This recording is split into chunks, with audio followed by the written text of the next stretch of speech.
Friends, Mahanadi serial next பிரேமோ என்ன மாதிரியான twist ஆக்க போகுதுன்னு பார்க்கலாம். காவேரி வழியில நடந்து போயிட்டே இருக்காங்க. விஜயை நினைச்சுக்கிட்டு விஜய் என்கிட்ட பேசினாரு, பேசவே இல்லை, அவர் சாப்பிட்டாரா இல்லையா, இது எதுவுமே எனக்கு தெரியலையேன்னு சொல்லிட்டு ஒரு பக்கம் ரொம்பவே வருத்தத்தில் இருக்காங்க. அப்போ நம்ம விஜய் கிட்ட இருந்து ஃபோன் வருது. காவேரி ரொம்பவே சந்தோஷப்பட்டு ஃபோனை அட்டன் பண்ணுறாங்க. அட்டன் பண்ணும் போதே அங்கே பக்கத்தில் ஒரு கார் வருது. கார் வந்ததுமே காவேரியை இடிச்சிடுறாங்க. காவேரி அங்கவே கீழே மயக்க விழுந்துடுறாங்க.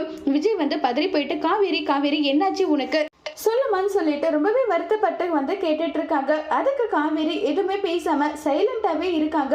என்ன காவேரி, என் மேல உனக்கு ஏதாவது கோவமா இருந்தா கூட நீ இப்படிதான் இருப்பியா, தயவு செஞ்சு என்கிட்ட பேசுனல சொல்லி ரொம்பவே வருத்தப்பட்டு பேசிக்கிட்டு இருக்காங்க.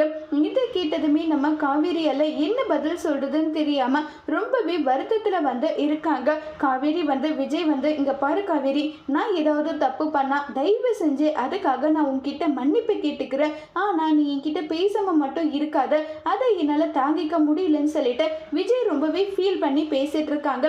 அட்லீஸ்ட் இப்போ காவேரி அவங்க மனசுல இருக்க விஷயத்த விஜய் கிட்ட சொல்லுவாங்களா இல்லையங்கிறத வரப்போற எபிசோட்ல வெயிட் பண்ணி பார்க்கலாம். தேங்க்யூ.